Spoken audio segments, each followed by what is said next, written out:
You specifically left to go get that? Yup. Because it's Halloween, motherfucker. It's October now. This is Halloween. This is Halloween. This is how. Wow, I'm glad we chose different songs.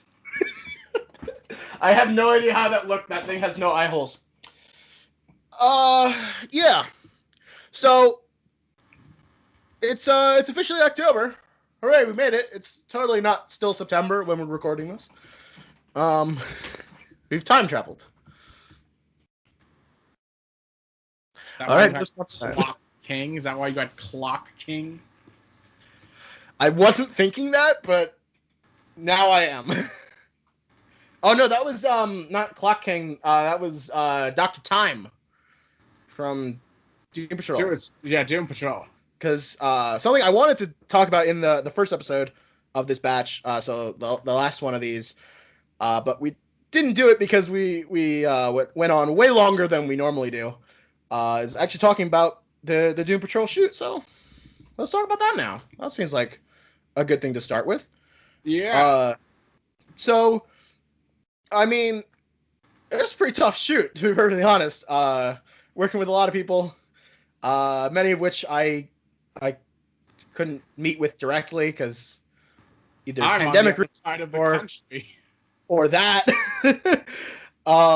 So I guess I'll start with talking about some difficulties that I had. So originally my plan was that everyone shot remotely, so no one would have to come into contact with each other. Ultimately that didn't happen for a few people because they came to me and were like, dude, I don't know how to do this. Mm-hmm. I don't know how to do this thing that you want me to do. Please help me.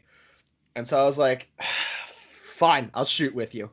So that's why if you listen carefully in the blooper reel, you can hear me or see me with our actors who played Crazy Jane and Cyborg and Red Jack. They all wanted to shoot with me, and I ended up needing some help with some stuff. So my friend Ben came in for a day of shooting to shoot a bunch of stuff and get buried alongside my brother for one shot.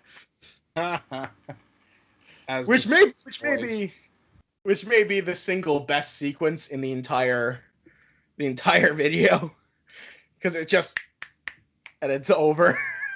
Yeah. It's so good. Yeah. So yeah, shooting with Emma, who played Crazy Jane, all of Crazy Jane. Because I know obviously in the show, when you're in the underground, different actors play the different personalities.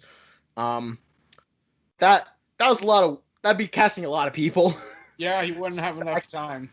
Yeah, I kind of can't do that, so I had her play every one of them with different outfits and wigs and such, and a bald cap for like one shot. I tried to include all the personalities that were in each scene that I was writing for, but I couldn't quite do all of them. Just because I didn't want it to be so confusing. Because especially since if I don't have the time to introduce a personality, because even though really this video is made for people who have actually watched season 2 and would understand what I'm trying to reference, I got to keep people who haven't seen it in mind. So not to be like, wait, so who the fuck is that person, and how the fuck does this fit into it? And it's like, I got to simplify things a little bit. I mean, that was the point, right? It's in a nutshell. It's simplistic. Yeah. Yeah. But I think the thing that most people should notice, and as of time we're recording this, there are still no comments on the bloopers video. But the first thing you should notice is all the shots with her.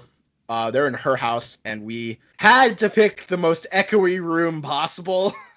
Just, of course we did, right? So every shot. Why wouldn't you? It's just super. Just everything was echoing off everything, and it had poor lighting, and we just ran with it because that was the only room in the house we could use effectively. But I really wanted to shoot with her at her place because she had a pool to use for the well at the end of Jane's story arc. She gets knocked into the well. So we did a pool. Same difference, same good thing. Same difference, right? It's a hole filled with water. It's the same difference. So that was fun. I said this straight up in the bloopers video. And again, I still don't know if anyone has caught it because there's really no comments on the Doom Patrol video either. Just that one porn bot. It's I went with the Sean Connery voice for Niles Calder. And the reason I did that was because I have no idea how to do a Timothy Dalton impersonation. Like, just at all. And I thought, wait a minute. They've both... who else? He played James Bond. Sean Connery also played James Bond. I can fake a decent Sean Connery accent. It connects. It works. It works out perfectly. So that's why I did that. And that was something to really deal with. That was an annoyance, trying to keep that accent the whole time. Yeah, and I actually didn't put it in the bloopers video because I thought it was going on too long. But I kept making... Ben and I kept talking about how it kept falling into Richard Nixon's voice. Oh yeah. And this should have made it into the bloopers video, but I literally said at one point, was just saying the lines, and then I was like, I'm not a crook. I'm not a crook. And then I just started bursting out laughing, being like, Niles Calder should really say that line in the 3rd season. Just because it would fit so well with his character. Mm. Have you watched Doom Patrol? I actually don't know this. No, I've seen a few. I just saw a few episodes since I agreed to start doing the Doom Patrol in a nutshell, just to get myself a bit familiarized with like I knew Doom Patrol from like Teen Titans and a couple of like comics, but didn't know the kind of stuff they were doing with the show. So I watched a few episodes of the show. Just I liked it. I liked Brendan Fraser as Robot Man. I felt really bad for him, like watching him drunk dial his wife literally like 5 minutes before the accident. That, oh my god, that's so well done.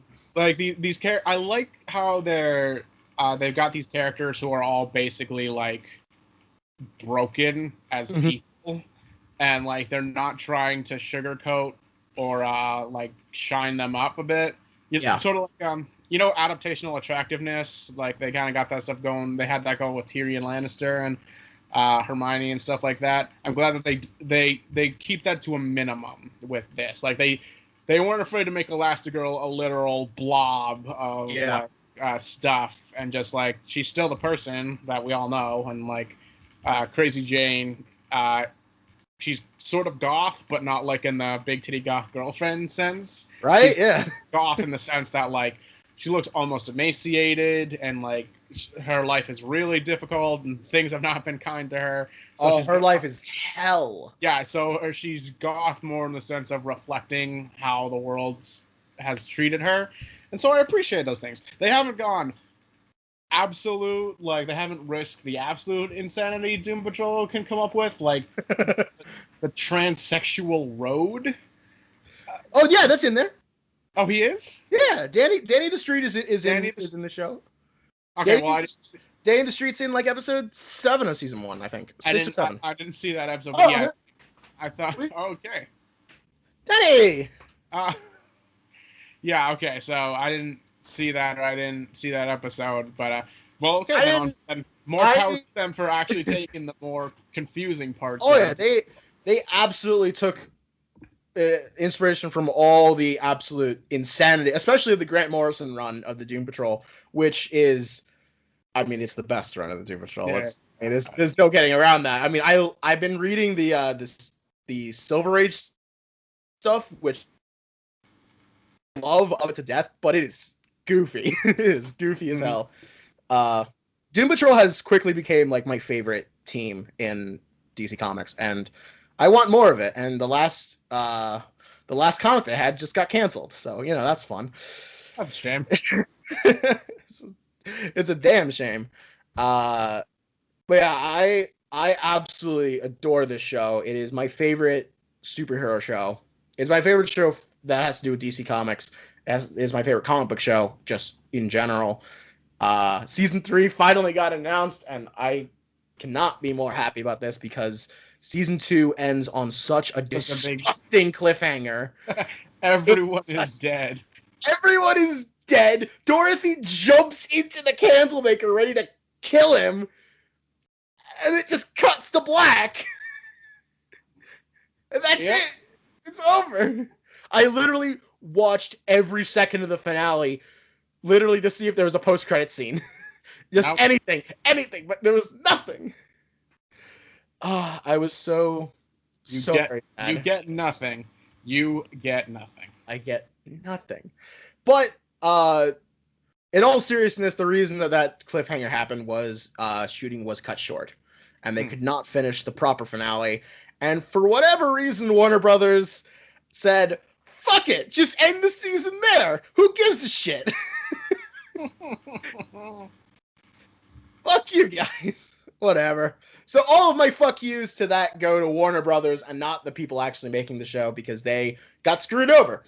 We had some difficulties on this end since I was working with most of the actors. One of our actresses could not complete her material on time. She could not send me any of her material. I'm not going to say her name because that's fucking rude of me. Because she had reasons why she couldn't do it. And I won't lie, I was definitely very angry when she told me because that was the night I was supposed to be editing. And then all of a sudden I had to go and shoot all of her bits.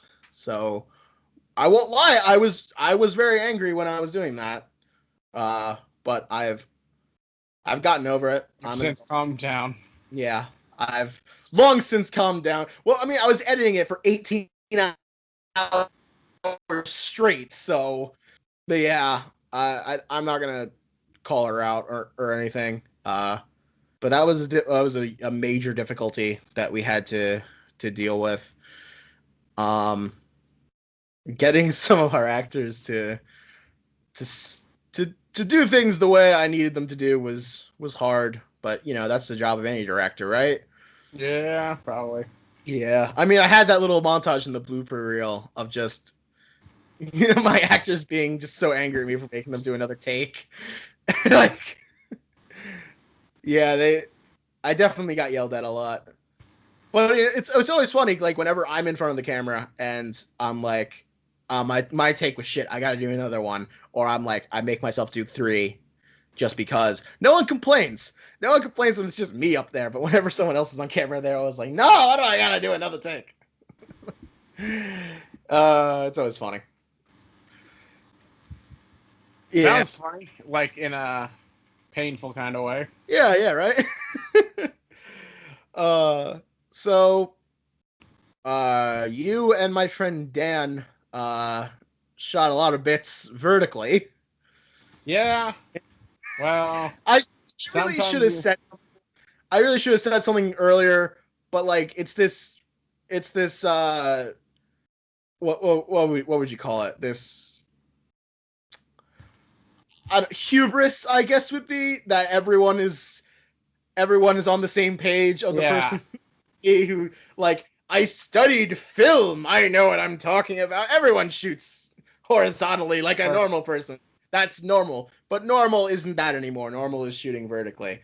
Yeah, I know. They started that whole vertical movie thing. Yeah, it doesn't look good to me. I think you lose out on too much of the screen. That's just what I think. I think you can't do proper.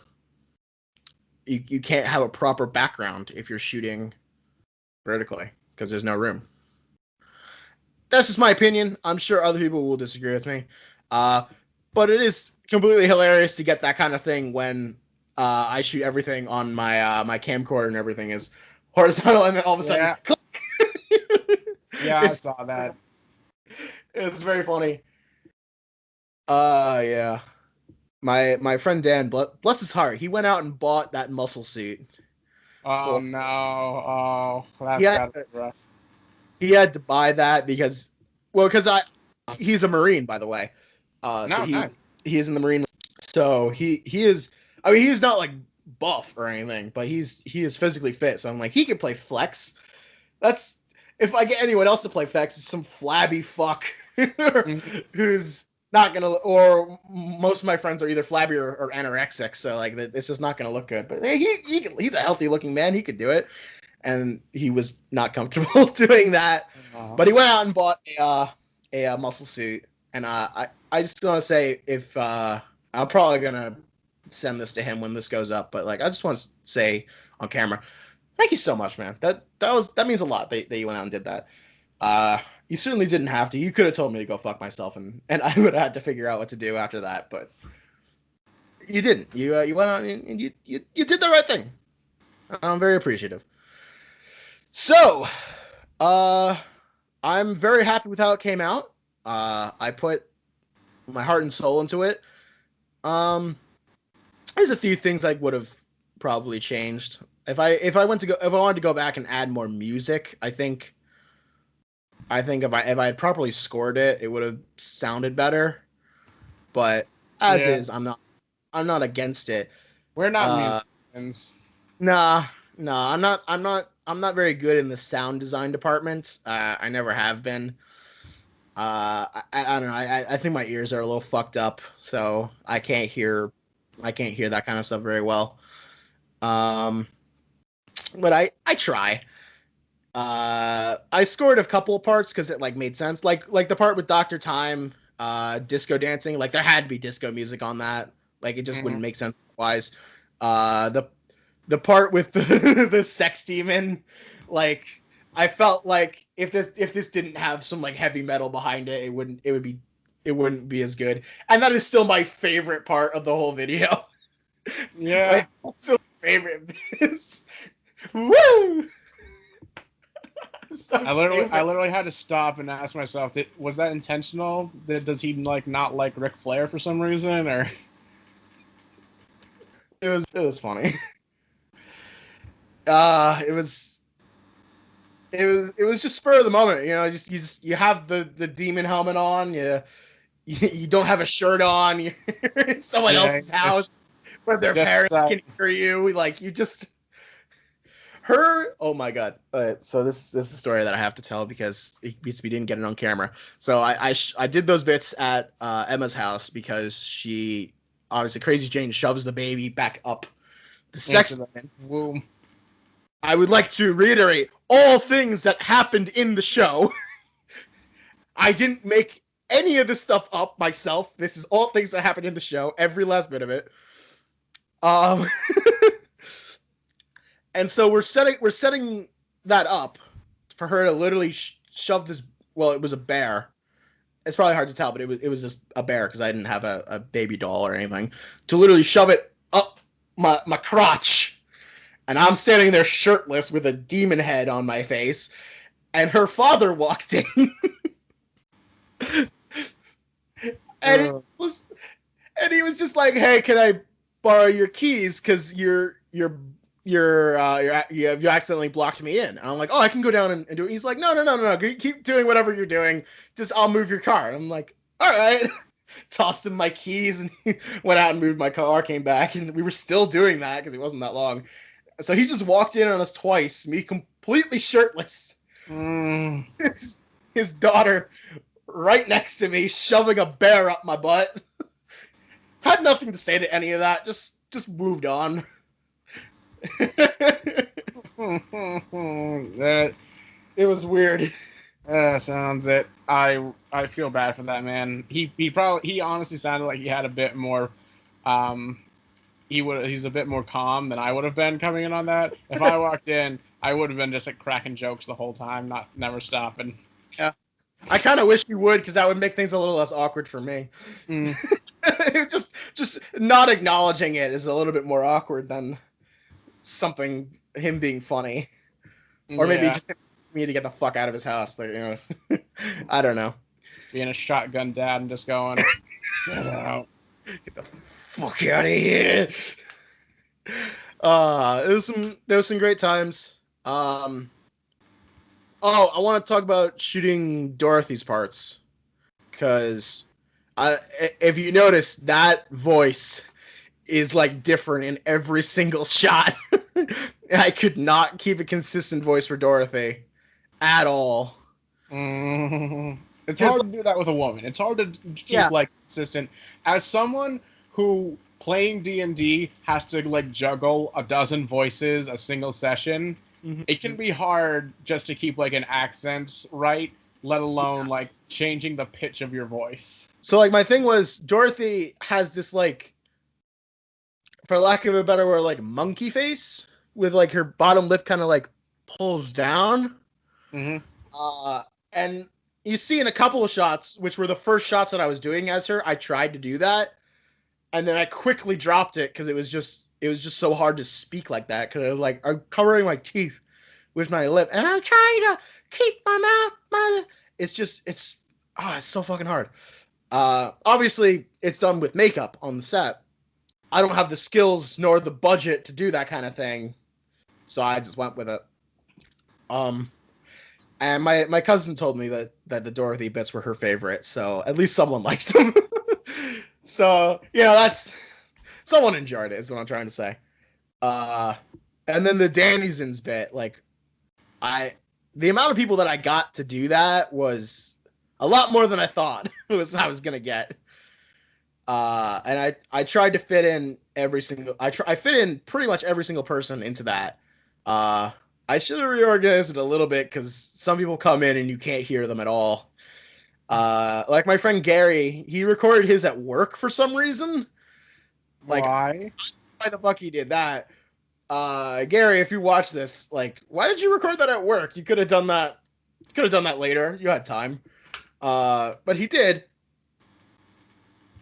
So he's like whispering, and so he pops in, and you can't hear him at all. Everyone overpowers each other, and by the end, obviously by the end, you're not supposed to be able to hear anything but Danny in various pitches. Mm-hmm.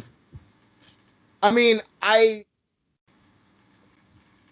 that is one of, even though I like that bit, it is one of the bits that doesn't really match with the show because they're all supposed to be like super flamboyant, and some people should be in drag, and like, I mean, these are my friends and my family. Like some of the people in there are actually family members of mine, and like I can't ask them to dress in drag for no reason. Like, I mean, It's your just fault. just ask. Since when has for the lulz stopped being a reason to do something? Yeah, but like just getting them to do this was difficult enough. Never mind, hey, saying like, hey, could you know, cross dress for me as well? Yeah, but I got a lot of people to do it, and I'm very happy with it. And I don't think my singing was that bad. I think my singing was quite fine. Yeah. It was good. All right. I almost completely glossed over this. I wanted to ask, how was your experience doing this? Um, I remember one of the bigger problems we kind of had was since I had looked up episodes, I thought that like the entirety of like the carnival scene had to happen outside around like darker night because that's when the thing Yeah. happened. And I didn't know that you had said, "Oh no, you can do it indoors," and I'm just I like, "Well, I did say well, you could do all this indoors. yeah." But here's the thing: I didn't know if like I didn't know the context of some of the scenes a lot of the time. But in the for the most part, it was all good. There were the difficulties with finding like parks when I was filming outside or like public places to film. We got like side-eyed by some people who were coming to. They wanted to, I guess, set up a birthday party for their newborn or something. And I mean, this will be old news by the time this comes out. But given currently current wildfire in Nevada, you can tell West Coast people apparently give a major damn about their young ones enough to cause fires. Anyways, when I was trying to film the whole like Paul and Negative Man moments, they were like trying to like say they were like over by the playground that was off screen left going. I think we can have the kids playing this, and they were getting like they were like side eyeing us whenever I said something. Like they were lucky I didn't like tell them to fuck off because they weren't getting picked up by the mic. Like they were lucky they weren't getting picked up by the mic. But anyways, we got tired of having to deal with that, so we decided to leave. We went to a graveyard instead to film a couple of things. Being in Nevada, it was actually a pain having to wear the Negative Man outfit. Yeah. Having to wear the coat that fit well, but we did it in like we like cut it up enough that I could take the thing off. Since we had paper towels readily available, I was able to wipe off my like arms so that sweat wouldn't be pooling and stuff like that. And everything we did indoors was basically more or less fine. We had to figure out proper times to do it around the house without disrupting anyone else in the household. Yeah. And the only casualty was my one green work shirt that got a bunch of sriracha on it when I was pretending to be shot and whatever. We had to wash that thing like 3 times before the smell went away. Oh, rough. But it was good. Yeah, you did a great job. I don't think I told you this personally, but I absolutely loved your Willoughby Kipling. Like I think giving you that character was the best decision I made in the entire video.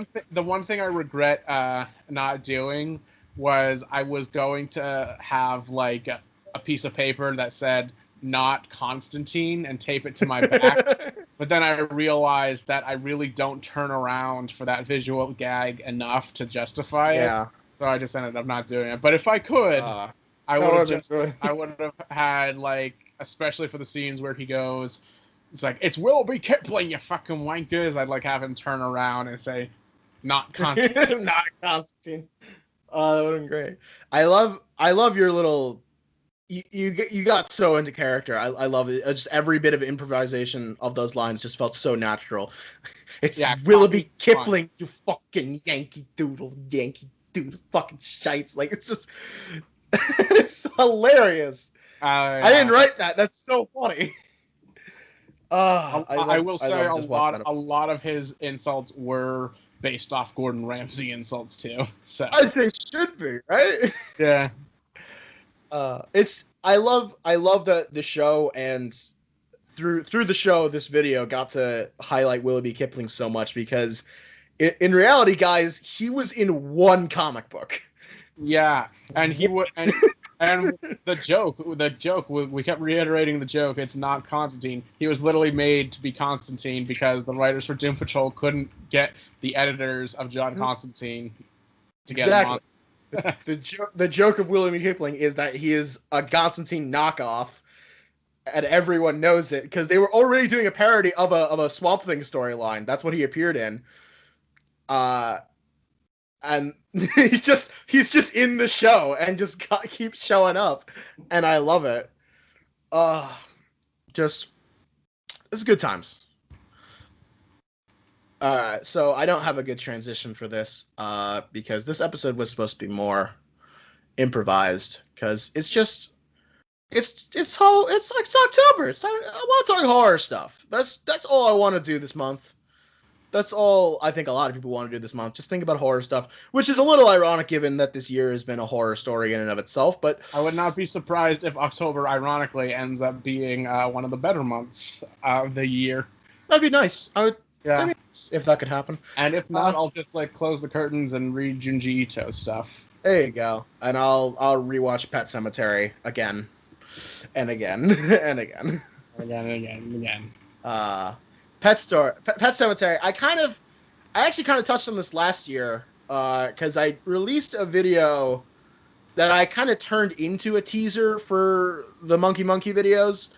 That was what the fuck was it? It was a submission for a online film festival that the channel Night Minds runs every year. It was a Halloween Candy Bowl, something like that. I submitted that to it. It didn't get in, which sad because I put a lot of effort into it. But it was fun, and in there, I kind of not talked about because there was no dialogue, about the first. I watched Pet Sematary for the first time when I was like 4 or 5, and it traumatized me. I thought it was the scariest thing ever. And then years and years and years later, I finally rewatched it, and I absolutely love it now. It's just my favorite. It's just such a wonderful film. It's so well done. It's wonderfully acted. It's wonderfully scored. Oh, the score is so nice. I mean, the effects are a little laughable, and it's like kind of it. And as an adult, it's like making fun of me as a child, being like, "You were scared of this shit. Yeah. You're dumb. You're dumbass kid." But it's so good. It's so well written. I love Pet Sematary. The remake is kind of boring. I don't know if anyone even did anyone see the remake? I don't think so. did. Oh, did you? I did. It was okay. Yeah, I agree. It was okay. Wasn't worth any of the hype that it got as being no. Stephen King movie. Oh, it really wasn't. I think it followed the story even less than the original did. I'm pretty sure. Possibly. I don't know. It didn't work. It didn't work. But that actually kind of leads into something that I want to talk about, because as a fan of horror, I kind of find it hard to find a good horror movie these days. Because I think people making horror movies, they play it too safe. And Yeah. what I mean by that is there's a surprising lack of like gore and like interesting concepts in horror movies. oh, I don't need it to be gory for it to be good. Because gore doesn't scare me. Gore makes me puke, and puking is not fun. Being scared can be fun. Like if you're on a roller coaster, that's scary, but it's fun. Puking is not fun. If you puke on a roller coaster, you didn't have that much fun. Yeah, you did. But like my problem is it's either, if I sit down and watch a horror movie, I want to either be scared, like I want to be like cowering and watching the screen, like staring at it, hoping, because if I turn 1 inch away, either the movie's gonna scare me or something around me is gonna scare me. That's a great feeling. Or I want to be laughing my ass off.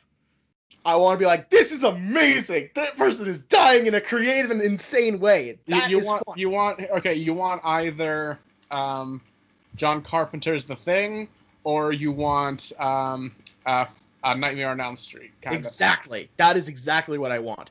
And I'm not sure which one you meant for either of those, because I actually find The Thing incredibly hilarious to watch, and I find Nightmare on Elm Street to have really good tension. It does. No, I was saying both have like good parts of either, so you could enjoy either as both. Yeah. You're absolutely right. That's why those two movies are so good.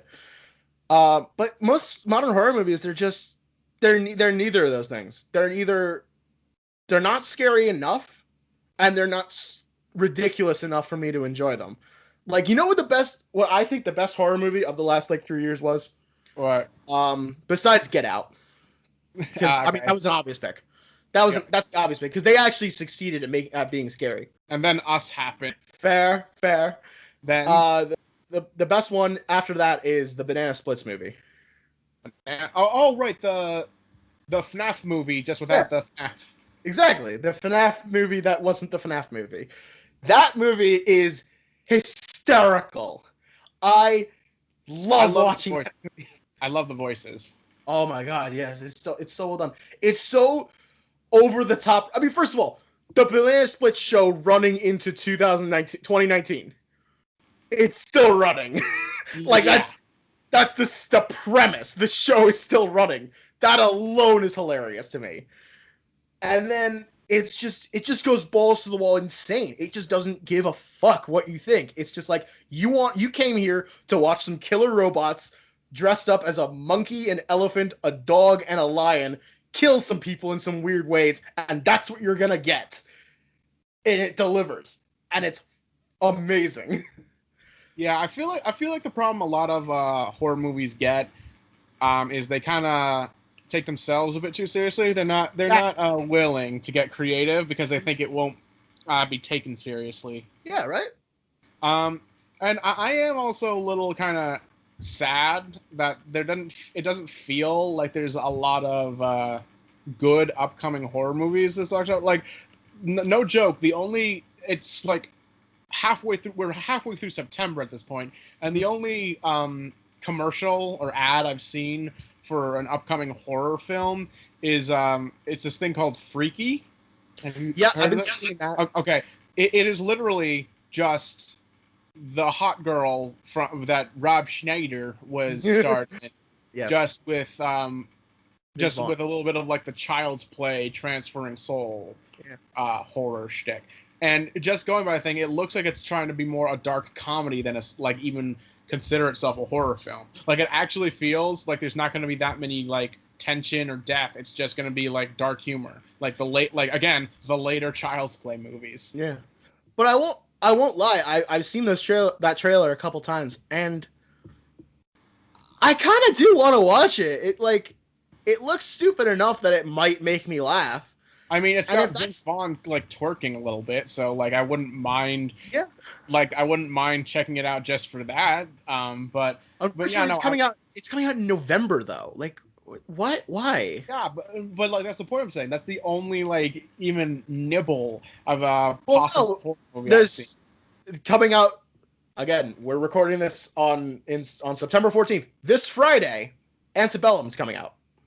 Is that another Annabelle kind of movie though? No. It has nothing to do with Annabelle. Did you ever read Kindred? No.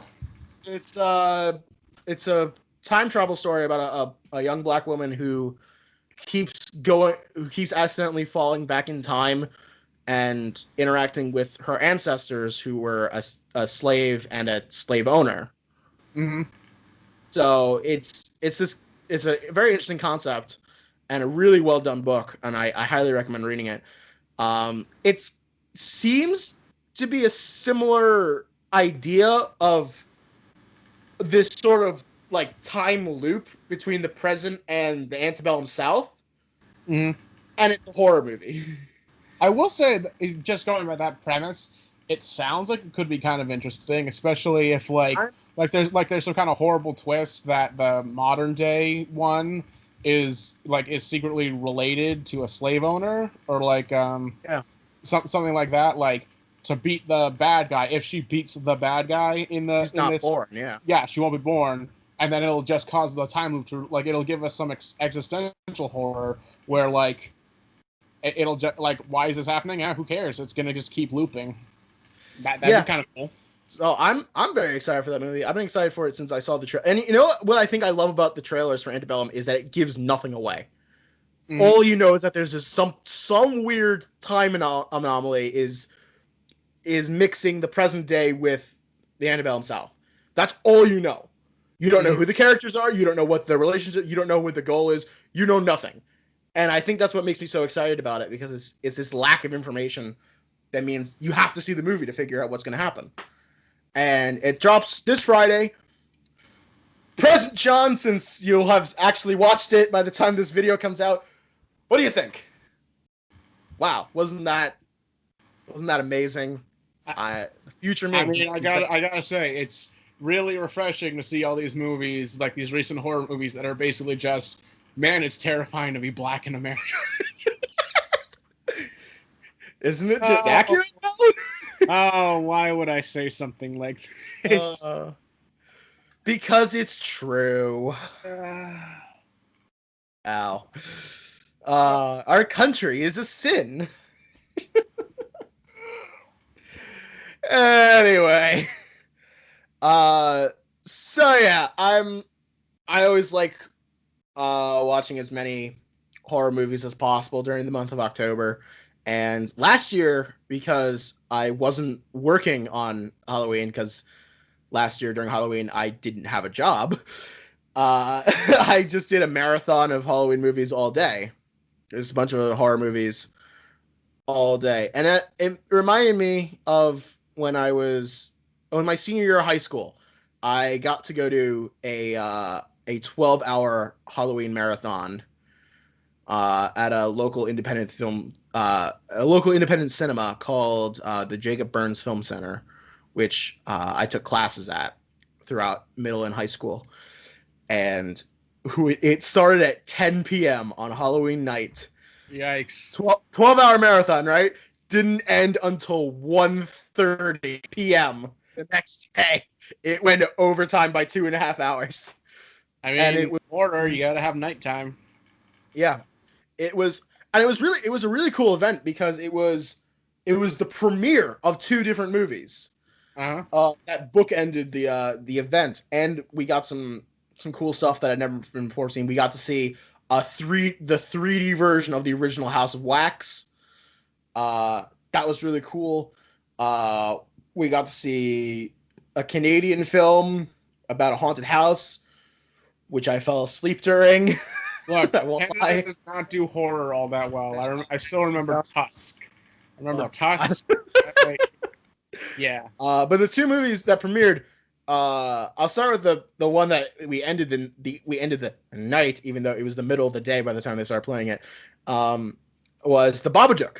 It was the first time in America. It was the very first time. Oh, that's a good movie. I like that one. That's a solid movie.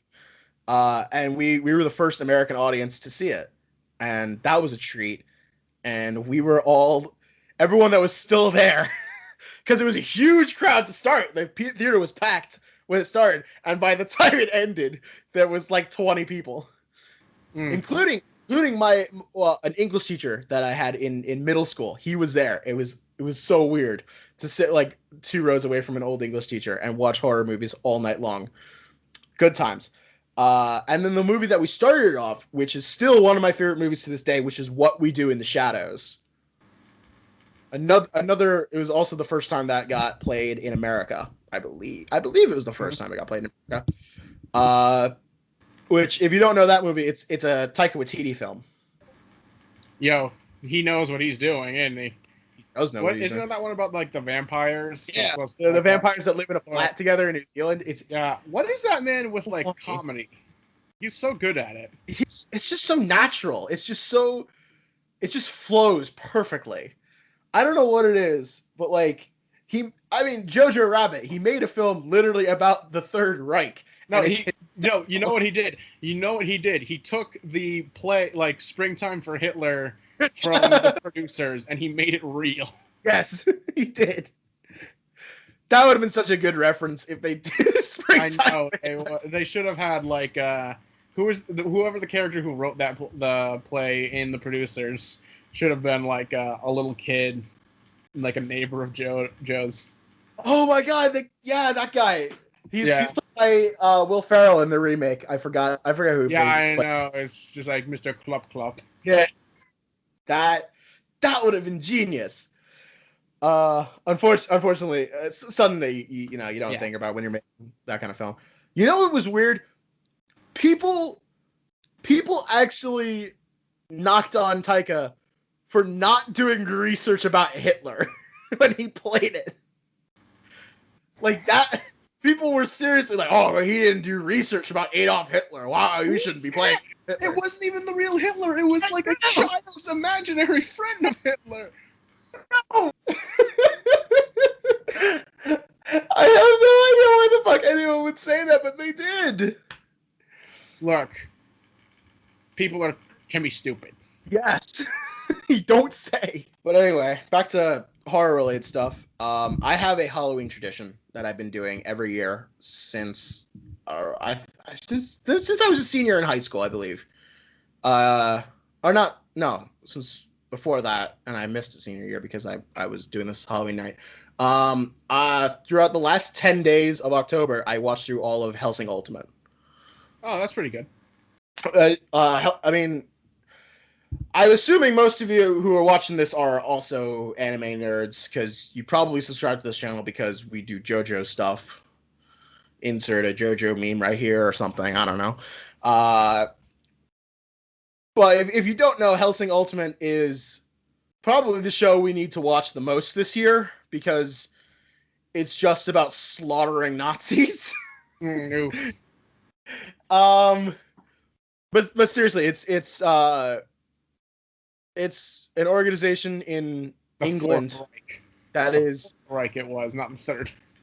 No, they weren't. They were the last battalion. Yeah, something like that. They were the last battalion. They did Operation Sea Lion 2. That's a big thing. Yeah.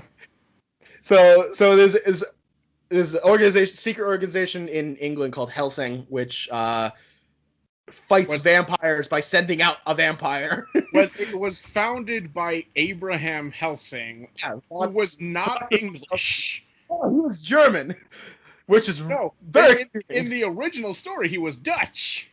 Was he Dutch? Yeah, he wasn't German. Oh fuck, I'm dumb. It's been a long time since I read Dracula. In all the adaptations, they make him German. Yeah, I don't know. Is it supposed to be like making him like the enemy in some way, or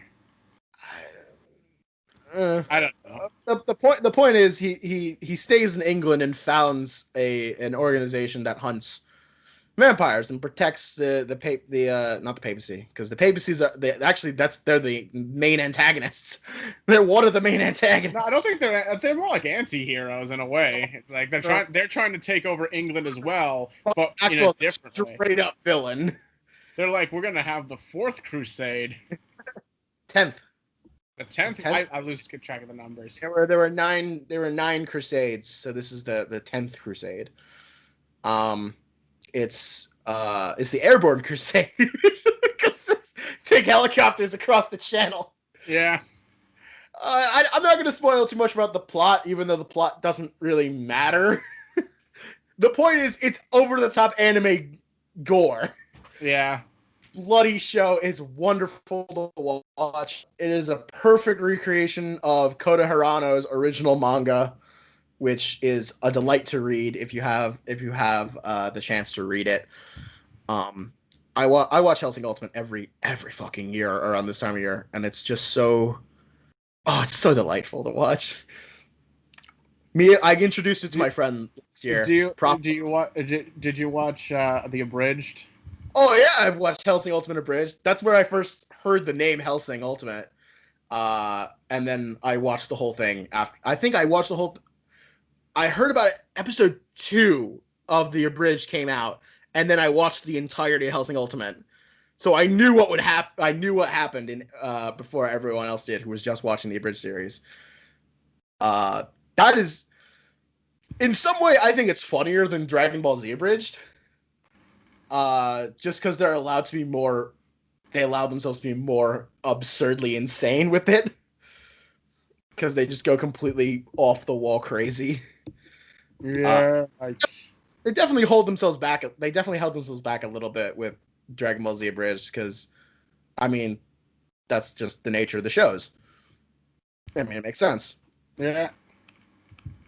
But yeah, their version of Alucard is like, it's like the version of Alucard. He's Edge. He is literally just Shadow the Hedgehog right there.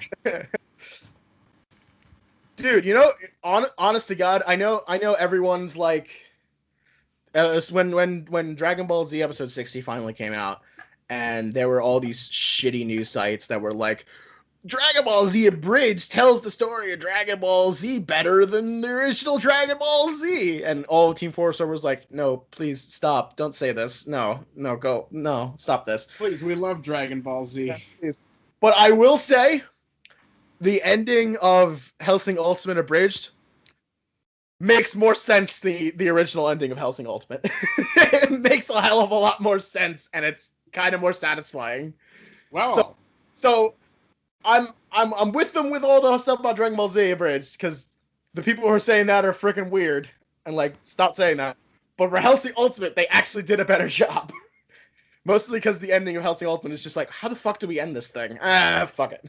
Wasn't the problem with the ending was they literally didn't know how to end it, so they like just started it back where it started? More or less, like, basically in the final episode, halfway through the final episode, they kill Alucard. Okay. Schrodinger. If I had to explain how Schrodinger works, we'd be here all day. Schrodinger is just a JoJo's character, isn't he? He's worse. He's more confusing. I love that little whatever the fuck he's supposed to be. You know, everything in Hellsing is like, oh, that's a vampire. Oh, that's a werewolf. Oh, what the fuck are you? Like, it's like a short and you just go, I don't even know. I straight up don't know what the fuck this thing is.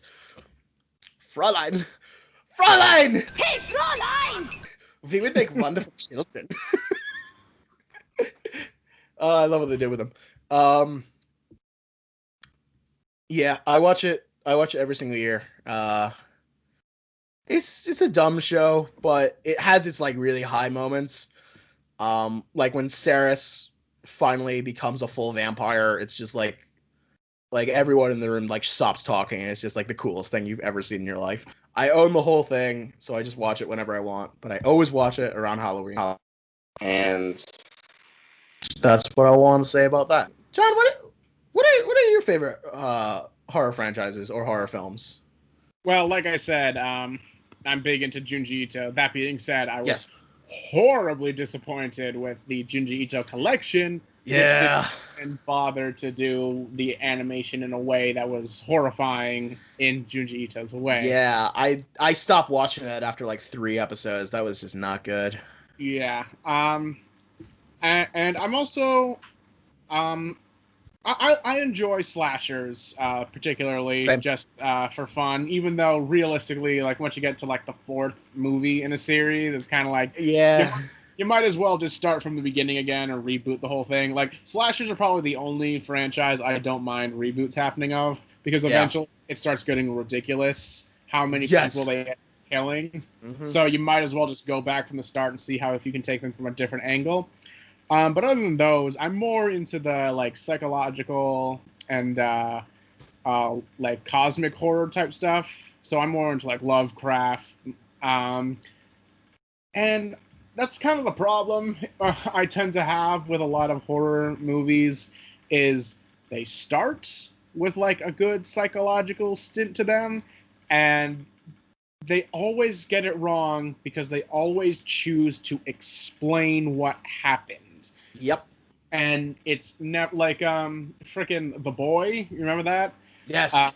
Freaking like, is the doll haunted? Is it not? It would have been way more horrifying if they never found out. But no, they just had to explain that the big boy was living in the fucking walls and was moving the doll around.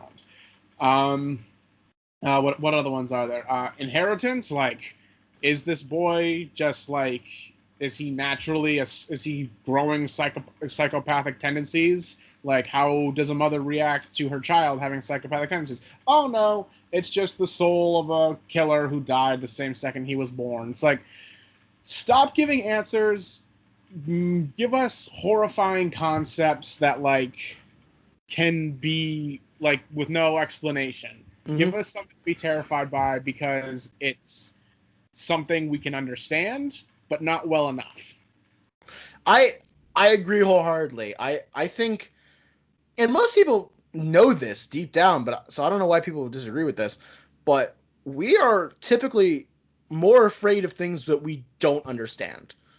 If we can understand something, we don't really have reason to be afraid of it. And that's kind of like just moving into a transitioning into talking about a series where Nightmare on Elm Street gets a lot of its power. So like, you know, no one understands how the fuck Freddy works in the beginning of the movie or any of the movies, and it's like you're trying to figure it out, and then the main character, something clicks for the main character, and they go, "Oh, I get it," and they're no longer scared of Freddy, and they know how to beat him, and like that's awesome. That's good. That's good cinema. Now, admittedly, they have to do that for every single movie. They have to find a different way. And it gets annoying. Yeah. It gets a little annoying, but it's a decent formula. It makes sense. You're scared of him because you don't understand him, and you have to learn how to understand him in order to not be scared of him. It's not even, it doesn't even have to be like in a psychological sense either.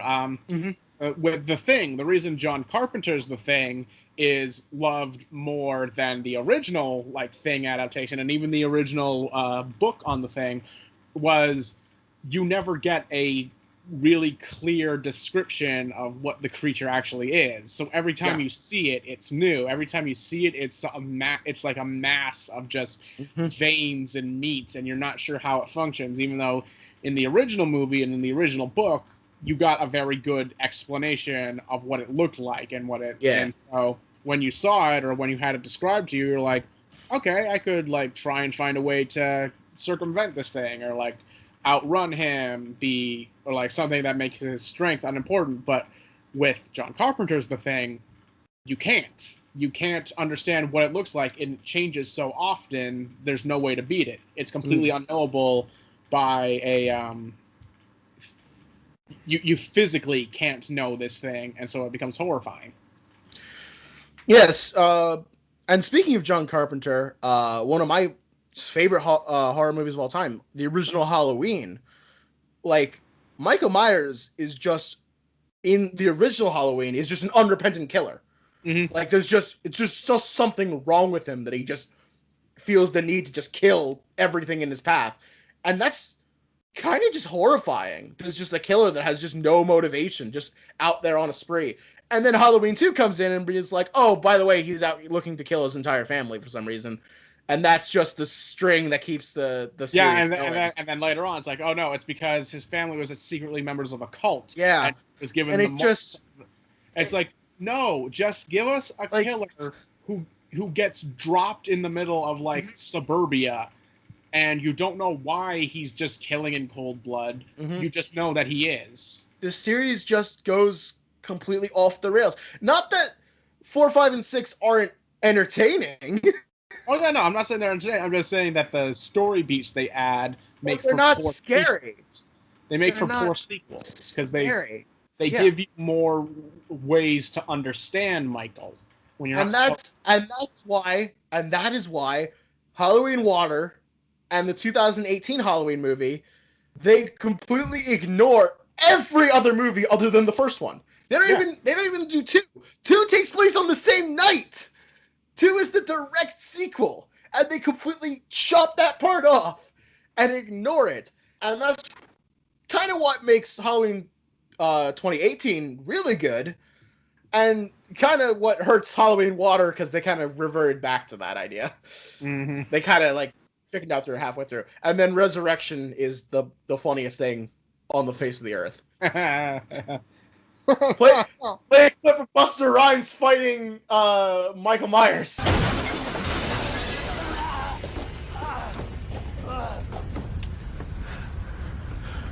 Trick or treat, motherfucker.